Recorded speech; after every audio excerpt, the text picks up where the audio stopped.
సంఘంగా సహవాసంగా సమకూర్చి జీవముగల దేవుడివై నిన్ను ఆరాధించడానికి ఆయా స్థలాల నుంచి నీ ప్రజలైన వారిని తోడుకొచ్చారు ప్రభా. ఈ సమయం కూడి వచ్చిన వారికి ఆశీర్వాదకరంగా దీవెనకరంగా చేయండి. ప్రతి ఒక్క హృదయాన్ని ప్రభా ఆరాధించుట కొరకై మీ ఆరాధనతో నింపమని, నిలబడుతున్న నీ దాసుని కూడా కృపతో జ్ఞాపం చేసుకోమని, ఆయా స్థలాల నుంచి ఇంకెవరైతే వస్తున్నారో వారిని జ్ఞాపం చేసుకోమని ప్రభువే యేసు నామములో ప్రార్థించి సహాయం కొరకు అడుగుచున్నాం తండ్రి, ఆమేన్.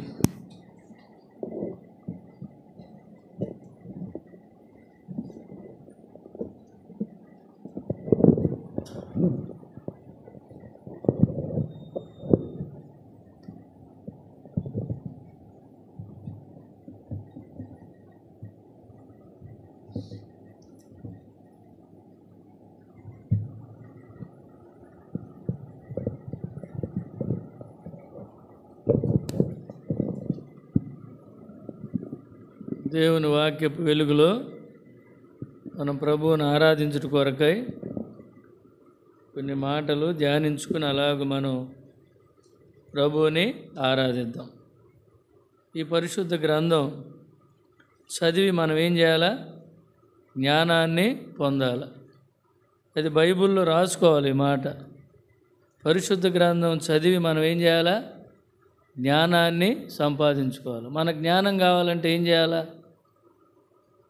ఏం చేయాలా? ఇప్పుడు జవాబు మీ దగ్గరే ఉంది. పరిశుద్ధ గ్రంథం చదవాలి. యెషయా 50వ అధ్యాయం అంటే ముందుగా ఆరాధన కొరకు కాకుండా మీ బైబిల్లో ఈ మాట రాసుకోవాలని చెబుతున్నా. యెషయా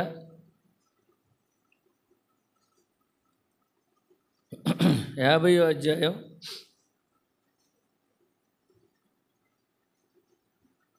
4వ వచనంలో ఏమనుందంటే, అలసిన వానిని మాటల చేత ఓరడించు జ్ఞానము నాకు కలుగునట్లు.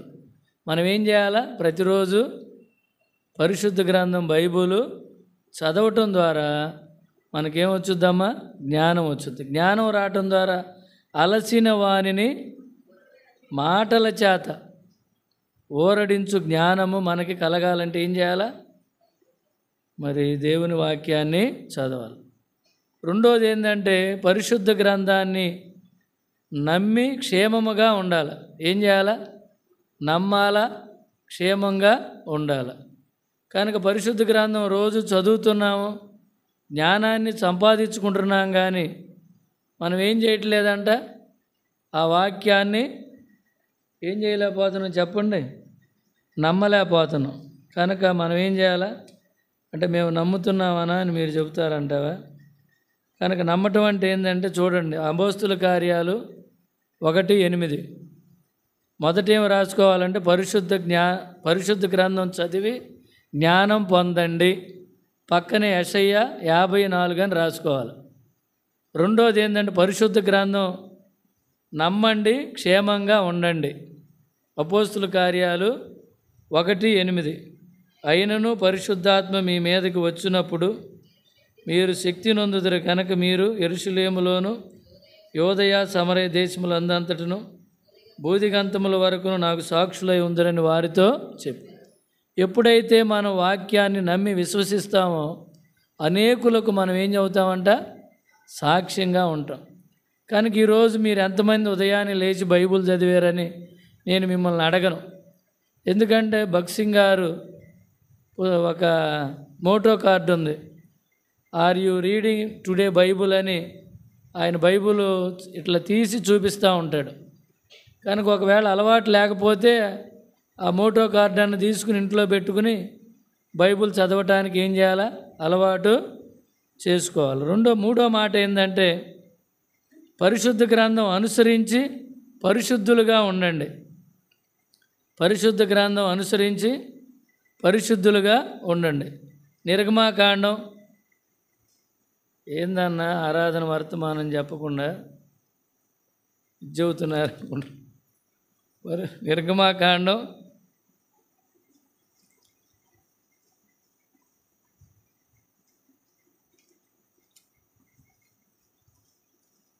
4వ అధ్యాయం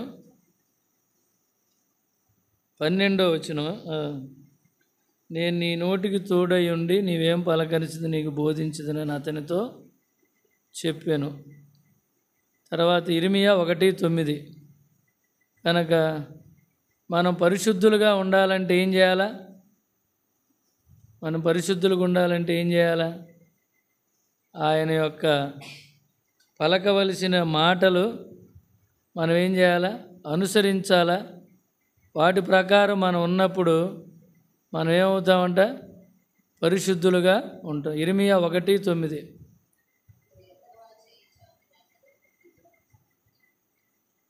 అమ్మా,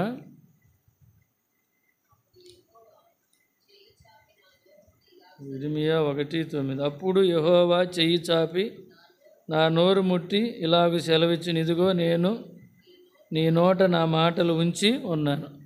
కనుక మనం పరిశుద్ధులుగా ఉండాలంటే మనం ఏం చేయాలా? పరిశుద్ధ గ్రంథాన్ని అనుసరించి వాక్యపు వెలుగులో ఆయన మనకు అందించిన మాటలు మన జీవితానికి అన్వయించుకొని ఉన్నప్పుడు మనం ఏం చేస్తామంట? పరిశుద్ధులుగా ఉంటాం. అలాగే యోహాను సువార్త 3:34లో ఇంకో మాట ఏముందంటే, కొలతలేని ఆత్మ. కనుక పరిశుద్ధ గ్రంథం ప్రకటించి అనేకులను మనం ఏం చేయాలా? దేవుని దగ్గరికి నడిపించాలి. 4వదిగా ఏంటమ్మా? 1, 2, 3 4వదిగా ఏముందంట? కొలతలేని ఆత్మ దేవుడు మనకు అనుగ్రహించాడు. కనుక మనం ఏం చేయాలా? ప్రకటించు. పరిశుద్ధ గ్రంథం ప్రకటించి అనేకులను ఏం చేయాలా? దేవుని యొద్దకి నడిపించాలి. ఈ నాలుగింతల అనుభవం మన జీవితంలో ఉన్నప్పుడు ప్రభు ఏం చేస్తాడంటే మనకి జ్ఞానం ఇస్తాడు, మనం క్షేమంగా ఉండేటట్టు చేస్తాడు, పరిశుద్ధులుగా ఉండేటట్టు చేస్తాడు. ఇంకోటి ఏంటంటే అనేక ఆత్మల రక్షణ కొరకై మనల్ని సువార్త ప్రకటించే సువార్థికులుగా కూడా చేస్తాడు. అయితే ఇప్పుడు ఆరాధన కొరకై దేవుని వాక్యములో నుండి ఏబు గ్రంథం ప్రకటనకు ముందు ఉంటుంది.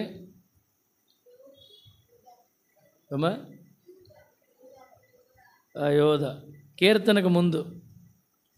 చాలా అలర్ట్గా ఉండారా మీరు.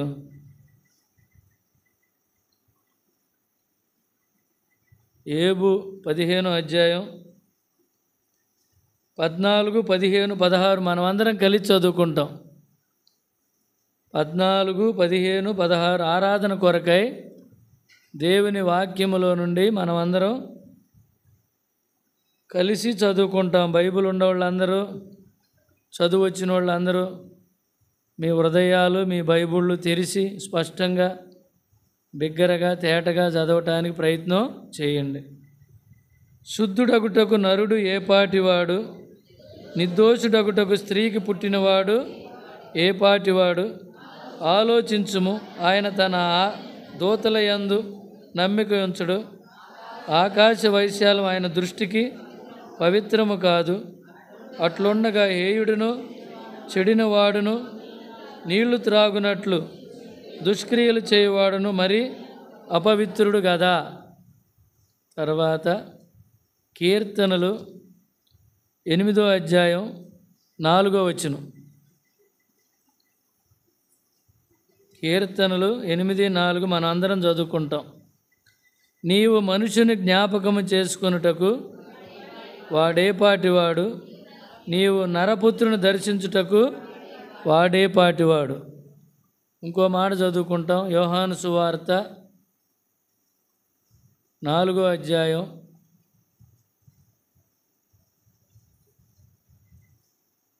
24వ వచనం మనమందరం బిగ్గరగా స్పష్టంగా చదువుదాం. దేవుడు ఆత్మ గనుక ఆయనను ఆరాధించువారు ఆత్మతోనూ సత్యముతోనూ ఆరాధింపవలను. ప్రభు సాయం కొరకు మనం ప్రార్థన చేసుకుంటాం.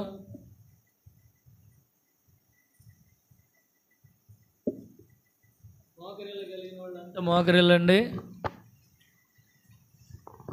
తలలు వంచుకుని కళ్ళు మూసుకోండి. ప్రేమగల మా పరలోక తండ్రి, పరిశుద్ధుడు అయిన దేవా, అద్వితీయ సత్యదేవుడా, శ్రీమంతుడా, బలవంతుడా, బలపరాక్రమం కలిగిన భీకరుడా, భయంకరుడా, అద్వితీయ సత్యదేవుడా, నీకే వేల కొలది వందనాలు స్తోత్రాలు చెల్లిస్తుంటున్నాం. అత్యున్నతమైన సింహాసనం మీద ఆసీనుడైన దేవా, నిత్యము నిరంతరము గాన ప్రతిగానాలతో పూజించబడుచున్న మా గొప్ప దేవా, ఇశ్రాయేలు సైన్యములకు అధిపతి అయిన యెహోవా, నీకే వేల కొలది వందనాలు స్తోత్రాలు కృతజ్ఞతాస్తుతులు చెల్లిస్తుంటున్నానమ్మయ్యా. ఈ ఉదయకాల సమయంలో నాయన రాజులకు రాజా, ప్రభువులకు ప్రభు అయిన దేవా, నిత్యము నిరంతరము రాజు అయిన మా కన్న తండ్రి, మీకే స్తోత్రాలు వందనాలు కృతజ్ఞతాస్తుతులు చెల్లిస్తుంటున్నాం. నాయన బేతనీయాలు నీ ప్రజలతో ఆయన మిమ్మల్ని చేరి స్తుతించి గణపరిచే మరి ఆధిక్యత అవకాశం అనుగ్రహించినందుకై స్తోత్రాలు వందనాలు కృతజ్ఞతాస్తుతులు చెల్లిస్తుంటున్నామయ్యా. ఈ ఉదయకాల సమయంలో ఆరాధన కొరకై ముందుగా పాడిన పాటలను బట్టి మీ నామానికి మహిమ తెచ్చుకున్నందుకై స్తోత్రాలు వందనాలు చెల్లిస్తూ ఉంటున్నాం. పరిశుద్ధ గ్రంథం చదువుడు ద్వారా జ్ఞానము, క్షేమము, పరిశుద్ధత, అనేక ఆత్మల రక్షణ అని మీరు జ్ఞాపకం చేస్తూ వచ్చారు. ఈ నాలుగింతల అనుభవం మా జీవితంలో చేరి వచ్చిన వారి జీవితాల్లో మరి అలాగూ స్థిరపడినట్లు సహాయం చేయండి. తిరిగి పరలో తండ్రి, పరిశుద్ధుడు అయిన దేవా, నిర్గమ 4:12, అలా ఇర్మియా 1:9, మత్తయి సువార్త 10:20 నా పక్షంగా నెరవేర్చండి. మీ ఆత్మ అభిషేకం అనుగ్రహించండి. 7 అంతల ఆత్మ ఆయన నీ దాసుడినై నాకు అనుగ్రహించండి. నా పెదవులు, నా నాలుక, నా నోరు కారునిప్పు చేత కాల్చి పవిత్రపరిచి పరిశుద్ధపరచమని నాయన చేరి వచ్చిన వారందరితో మీరు స్పష్టంగా తేటగా మాట్లాడి సహాయం చేయమని బలహీన దాసుడిని, అయోగ్యుడిని, అపాత్రుడిని ఒప్పుకుంటూ మీ కలువరి శిలువ రక్తం కిందకి తెచ్చుకుంటున్నాను. కడిగి పవిత్రపరిచి పరిశుద్ధపరచమని సమస్త మహిమ ఘనత ప్రభావాలు మీకు చెల్లిస్తూ యేసుక్రీస్తు వారి శ్రేష్టమైన నామం పేరట స్తుతించి ప్రార్థించి అడిగి వేడుకుంటున్నాం పరమ తండ్రి, ఆమేన్.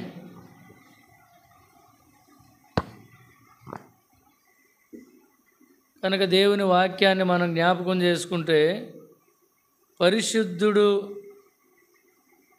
కనుక ఎవరు కాగలరు అంటే, శుద్ధుడగుటకు నరుడు ఏ పాటివాడు. కనుక వాస్తవంగా ఇది అసాధ్యమైన విషయం అన్నమాట, ఏమాత్రం సాధ్యము కానిది. కనుక అలాంటి పరిస్థితిలో ఉన్న మనం అంటే స్వాభావికంగా పుట్టుకతోనే మనం ఎవరు అంటే పాపులము, కనుక అపవిత్రులము. కనుక దానిని బట్టి కనుక ఇక్కడ భక్తుడు రాస్తా ఉన్నాడు, ఏమంటున్నాడంటే శుద్ధుడగుటకు నరుడు ఏ పాటివాడు. తర్వాత ఇంకో మాట, కనుక దుష్క్రియలు చేయువాడు మరి అపవిత్రుడు, పవిత్రుడు ఎలాగూ కాగలడు. కనుక ఈ విధంగా మరి నిర్దోషుడగుటకు స్త్రీకి పుట్టినవాడు ఏ పాటివాడు. కనుక స్త్రీకి పుట్టినవాడు ఎవరు కూడా నిర్దోషులు కానే కారు. కనుక ఏ నరుడు కూడా శుద్ధుడు కానేరడు. కనుక ఎన్ని ప్రయత్నాలు చేసినా, ఏ విధంగా తను చేయాలనుకున్నా కూడా ఆ స్థితిలోనికి రాలేడు. కారణం ఏంటంటే, పాపి అయిన మానవుడు స్వాభావికంగా తన పాపమును బట్టి పాపములోనే జీవించి చనిపోతాడు, కానీ శుద్ధుడు కాలేడు. కనుక తను శుద్ధుడు కావాలంటే కనుక తనకు తనుగా శుద్ధుడు కాలేడని దేవుని వాక్యం స్పష్టంగా మనకి తెలియపరుస్తుంది. కనుక మనందరం శుద్ధులమయ్యాము, పరిశుద్ధులమయ్యాము, పవిత్రులుగా చేయబడి దేవుని ఇంటికి వచ్చాం, దేవుణ్ణి ఆరాధించడానికి వచ్చాం. కనుక దీనికి కారణం ఏంటో మనం ఎరిగి ప్రభువుని ఏం చేయాలి, మనం ఆరాధించాలి. కనుక ఇది మన జీవితంలో జరిగిన అనుభవం అయితే మనం ఏం చేయాలి, ప్రభువుని ఆరాధించకుండా ఉండాలి. అయ్యా, నేను ఒకప్పుడు శుద్ధుడను కాలేదు, ఒకప్పుడు నేను నిర్దోషినిగా లేను, కనుక నేను మరి తర్వాత దుష్క్రియలు చేయొచ్చు అపవిత్రుడిగా ఉన్నవాడను, నేను పవిత్రుడు కాలేను. కనుక ఇలాంటి దుస్థితిలో ఉన్న నన్ను మీరు ప్రేమించావు. ప్రేమించి ఏం చేశాడంటే, ఎఫెసీలకు రాసిన పత్రికలో ఓ మాట ఏమనుందంటే, మనం ఆరాధించటానికి మనకు అవసరమైన మాట అన్నమాట ఇది. కనుక ఆయన మనల్ని ఏం చేశాడంటే, పరలోక సంబంధమైన ప్రతి ఆశీర్వాదమునకు మనల్ని ఏం చేశాడంట? అర్హులుగా చేశాడు. ఈ గొప్ప భాగ్యం చూడండి 3వ వచనంలో 1:3 మన ప్రభు అయిన యేసుక్రీస్తు యొక్క తండ్రియగు దేవుడు స్తుతింపబడునుగాక. ఆయన క్రీస్తునందు పరలోక విషయములలో ఆత్మ సంబంధమైన ప్రతి ఆశీర్వాదమును మనకు అనుగ్రహించడు. కనుక ఆయన మనకిచ్చిన ఆశీర్వాదాన్ని బట్టి మనం ఏం చేయాలి? ప్రభువుని ఆరాధించాలి. ఎలా ఆరాధించాలంటే చూడండి ఇంకో మాట, ఇది మన జీవితం అంతా, మన బ్రతుకాలం అంతా ఏం చేసినా కూడా ఆయన రుణాన్ని మనము తీర్చుకోలేము. 113 చూడండి. 113లో 3వ వచనంలో ఒక మాట ఉంది. ఏమనుందంటే, సూర్యోదయం మొదలుకొని సూర్యాస్తం వరకు యెహోవా నామము స్తుతి నొందదగినది. కనుక శుద్ధుడు కాలేని మానవుణ్ణి, నిర్దోషి కాలేనటువంటి మానవుణ్ణి, పవిత్రుడు కాలేనటువంటి మానవుణ్ణి కనుక దేవుడు దర్శించి, కనుక ఆయన శుద్ధుడిగా చేయటానికి, కనుక నిర్దోషిగా చేయటానికి, పవిత్రుడిగా చేయటానికి ఏం చేశాడంట? పరలోక సంబంధమైన ప్రతి ఆశీర్వాదానికి క్రీస్తు నందు మనల్ని ఏం చేశాడంట? పరలోక సంబంధమైన ఆశీర్వాదానికి మనల్ని క్రీస్తు నందు అర్హులుగా చేశాడు. కనుక దానిని బట్టి ఏం చేయాలంట? మనం సూర్యోదయం మొదలుకొని సూర్యాస్తము వరకు ఆయన నామం ఏంటంట? స్తుతి నొందదగినది.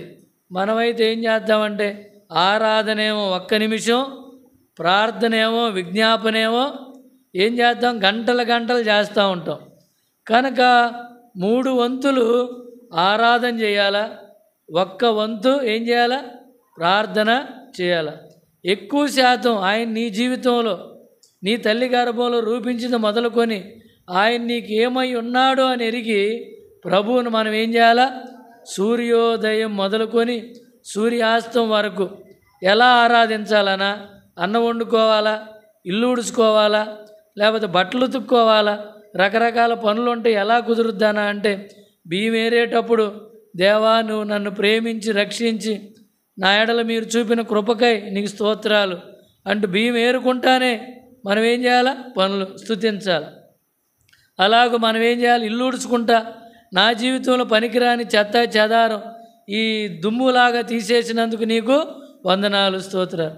ఇలాగ బట్టలు ఉతికినేటప్పుడు మురికి లాంటి నా జీవితాన్ని పవిత్రపరిచినందుకు నీకు స్తోత్రాలు. ఇలాగూ ప్రతి క్షణం, అనుక్షణం, క్షణక్షణం అవకాశం ఉన్నప్పుడల్లా మనం ఏం చేయాలా?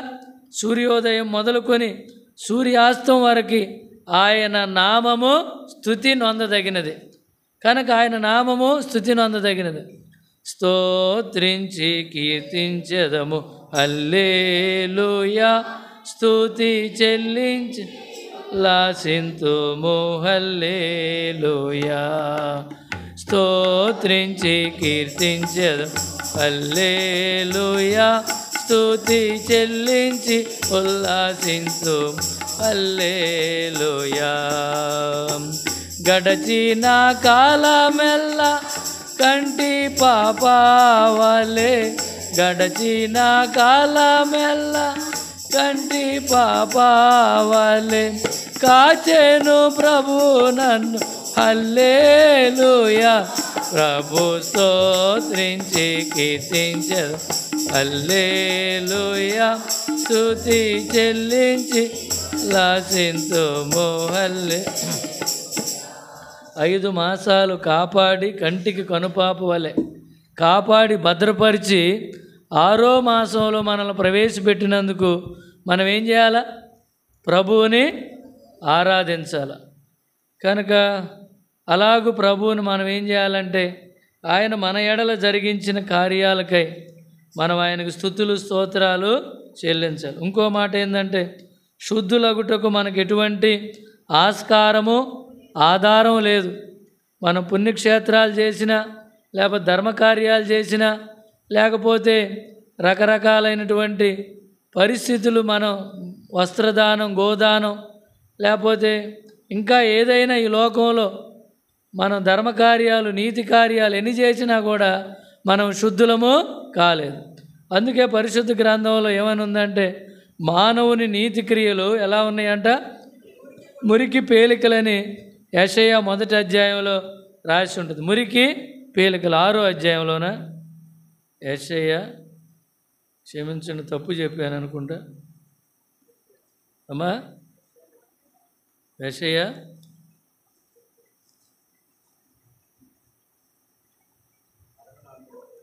64:6లో మనం ఎన్ని చేసినా కూడా ఏమవ్వలేమంట, మనం శుద్ధులము కాలేదు.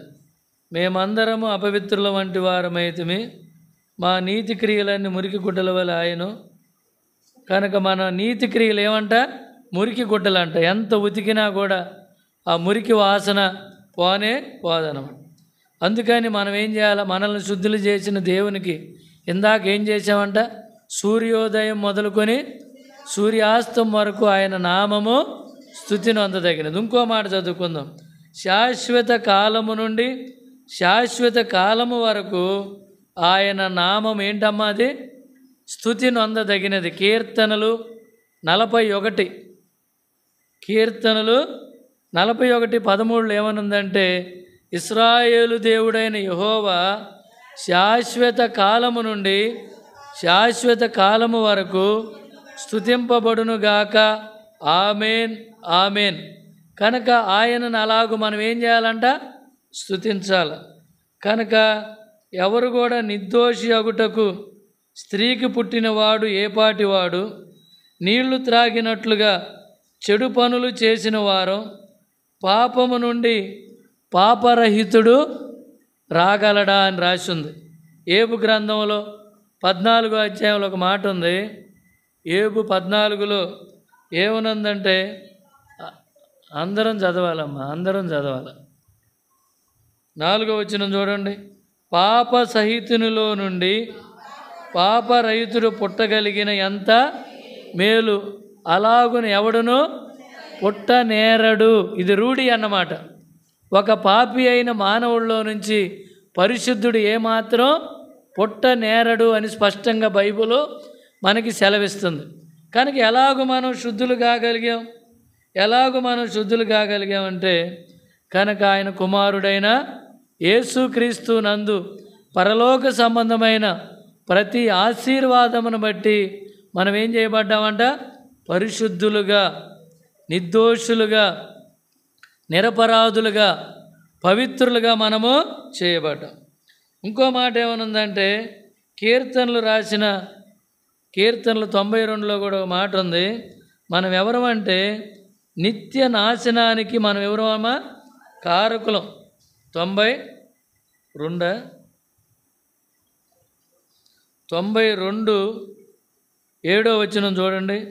నిత్య నాశనము నొందుటికే కదా భక్తిహీనులు గడ్డి వలె చిగుర్చుదు.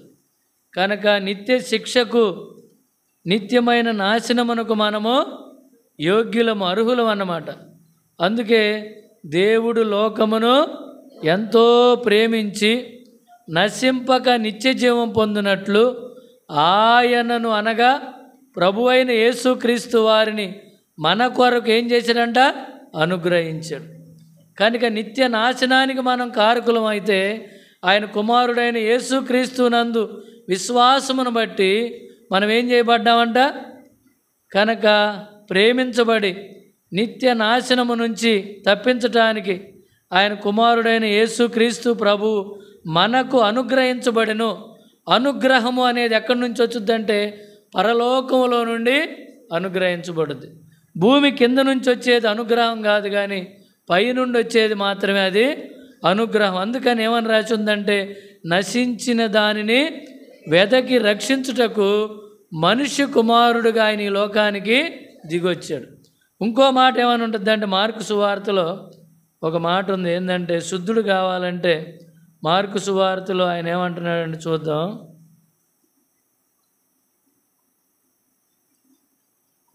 కనుక మనం సంతోషంగా ఆనందంగా దేవుని ఇంటికి వస్తే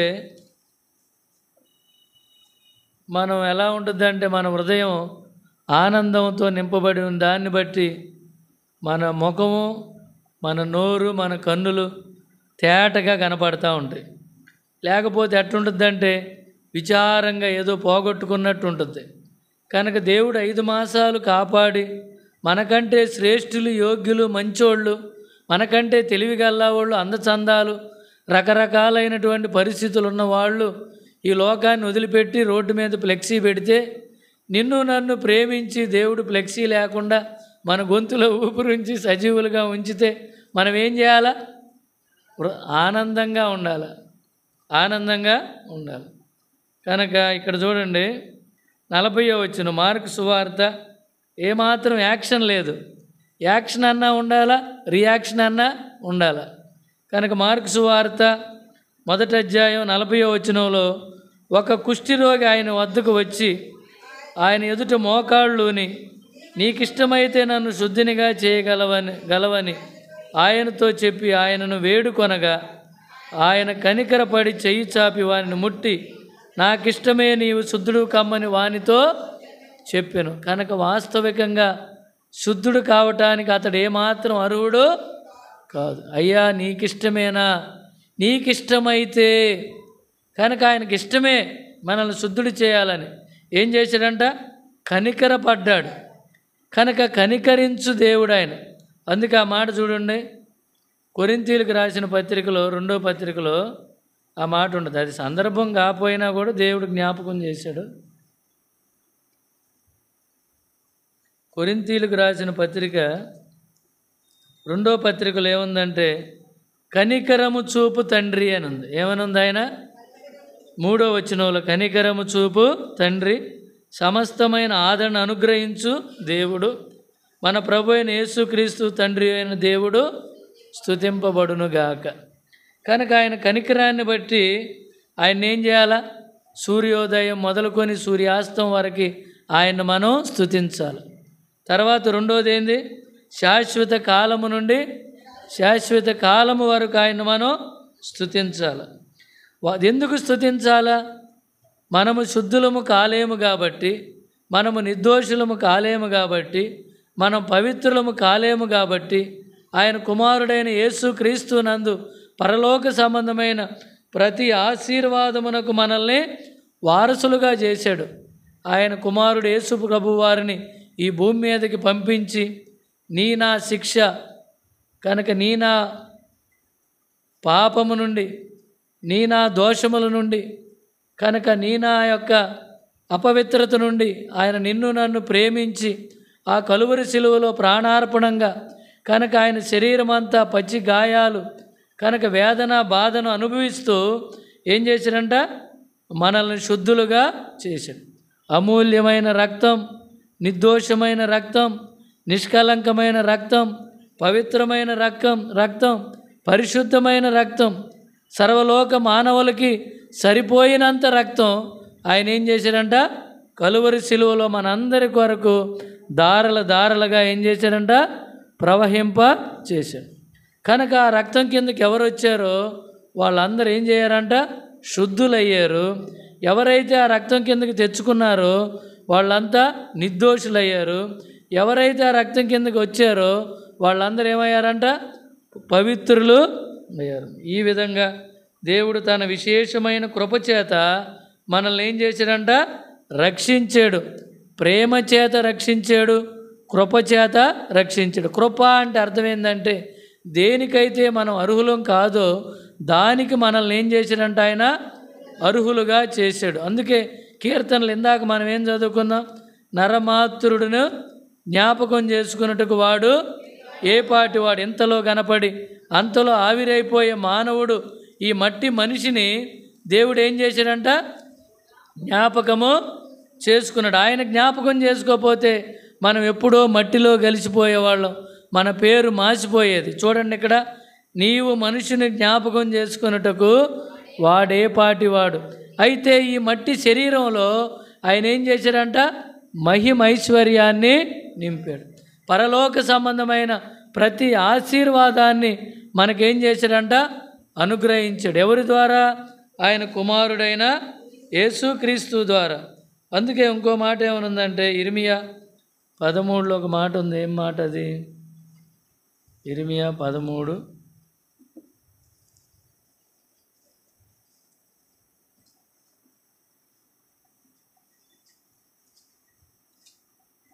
13 22 23 24 22 చూడండి అమ్మా. కూషు దేశస్థుడు తన చర్మమును మార్చుకొనగలడా? చిరతపులి తన మచ్చను మార్చుకొనగలదా? మార్చుకొనగలిగిన ఎడల కీడు చేయుటకు అలవాటు పడిన మీరును మేలు చేయ వల్లబడును. కనుక ఇది వల్ల పడదు అనేది ఖచ్చితంగా మనకి స్పష్టంగా దేవుని వాక్యం సెలవిస్తుంది. ఇందాకేమని చెప్పాడు? పాపరహితునిలో నుండి యోబు చూద్దాం 14. యోబు 14లో ఏమనుందమ్మా? పాప సహితునిలో నుండే పాప సహితునిలో నుండి పాపరహితుడు అంటే పాపంలో ఉన్న వ్యక్తిలో నుండి పాపం లేనివాడు పుట్టగలడా? అది అసాధ్యమైన విషయం అన్నమాట. కనుక అది మన జీవితంలో జరిగింది కనుక ఆయన కృప ద్వారా, ఆయన కృపను బట్టి మనల్ని ఆయన జ్ఞాపకం చేసుకున్నందుకు మనం ఏం చేయాలా? ప్రభువుని ఆరాధించాలి. అలాగే ఇంకో మాట చదువుకుందాం. లోకంలో మన స్థితి ఏందో చూద్దాం. కొరింథీయులకు రాసిన పత్రిక 1వ అధ్యాయం 29వ వచనంలో మనం అతిశయించటానికి మనకేమీ లేదు, మన ప్రభువే మనకి అతిశయం. మనకి ఏదైనా ఉందంటే అది మన ప్రభువు అని మనం ఏం చేయాలి? ప్రభువుని ఆరాధించాలి. ప్రభువులో మనం ఆనందించి అతిశయించాలి. ఏ శరీరియు దేవుని ఎదుట అతిశయింపుకుంటున్నట్లు జ్ఞానులు సిగ్గుపరచుటకును లోకములో నుండి వెర్రివారిని దేవుడు ఏర్పరచుకొని ఉన్నాడు. బలవంతులైన వారిని సిగ్గుపరచుటకు లోకములో బలహీనులైన వారిని దేవుడు ఏర్పరచుకున్నాడు. ఎన్నికైన వారిని వ్యర్థం చేయుటకు లోకములో నీచులైన వారిని, తృణీకరింపబడిన వారిని, ఎన్నిక లేని వారిని దేవుడు ఏర్పరచుకున్నాడు. అయితే ఆయన మూలముగా మీరు క్రీస్తు యేసునందు ఉన్నారు. కనుక ఇది మనం జ్ఞాపకం పెట్టుకుని ప్రభువుని ఏం చేయాలి? మనము ఆరాధించబద్దులమై ఉన్నాం. ఏంటంటే ఆయన మహావాత్సల్యతను బట్టి, ఆయన కనికరాన్ని బట్టి మనల్ని ఏం చేశాడంట? ఆయన పరలోక సంబంధమైన ప్రతి ఆశీర్వాదానికి మనల్ని వారసులుగా చేయటానికి ఆయన కుమారుడైన యేసుక్రీస్తు ప్రభువారిని ఈ లోకానికి పంపించి ఆయన కలువరి శిలువ బలియాగం ద్వారా చిందించిన రక్తం ద్వారా మనల్ని శుద్ధులుగా కనుక నిర్దోషులుగా పవిత్రులుగా చేసినందుకు మరి సూర్యోదయం మొదలుకొని సూర్యాస్తం వరకు ఆయన నామము స్తుతినందదగినది. శాశ్వత కాలము నుండి శాశ్వత కాలము వరకు ఆయన నామము స్తుతింపబడునుగాక. కనుక ఇంకో మాట ఏంటంటే కీర్తన 69:16 వచనంలో మాట ఉంది. యెహోవా నీ కృప ఉత్తమత్వమును బట్టి నాకు ఉత్తరమిమ్ము, నీ వాత్సల్య బాహుళ్యమును బట్టి నా తట్టు తిరుగుము. ఆయన యొక్క నైజం, ఆయన యొక్క స్వభావం ఏంటంటే కృప. ఇంకో మాట ఏముందంటే కృపలో ఏముందంటే వాత్సల్యత ఉంది. కనుక ఆ వాత్సల్యత ఎలాంటిదంటే ఎడతెగనటువంటి వాత్సల్యత. విలాప వాక్యాల్లో ఆ మాట రాసి ఉంటుంది. విలాప వాక్యాలు 3వ అధ్యాయంలో ఏమనుందంటే యెహోవా కృపగలవాడు 22లో ఆయన వాత్సల్యత ఎడతెగక నిలుచున్నది కనుక మనము నిర్మూలము కాకున్నవారము. ఆయన కృపను మనం ఏం చేయాలి? ఇప్పుడు జ్ఞాపకము చేసుకోవాలి.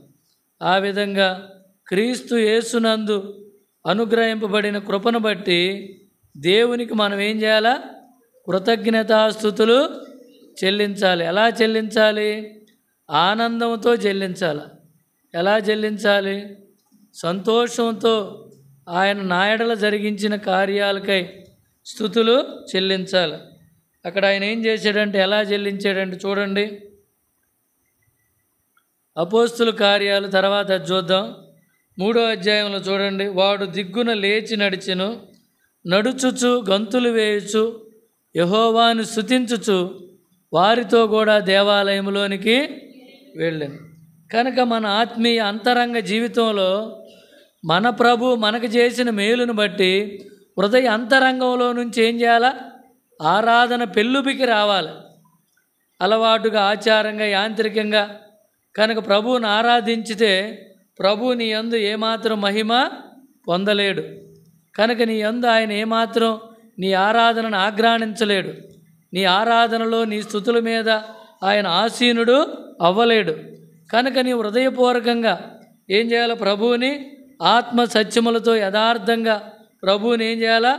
ఆరాధించాలి. అందుకే కొరింథీయులకు రాసిన మొదటి పత్రిక 1వ అధ్యాయంలో 4వ వచనంలో ఏమనుందంటే, క్రీస్తు యేసునందు మీకు అనుగ్రహింపబడిన దేవుని కృపను చూచి మీ విషయమై నా దేవునికి ఎల్లప్పుడూ కృతజ్ఞతాస్తుతులు చెల్లించుచున్నాను.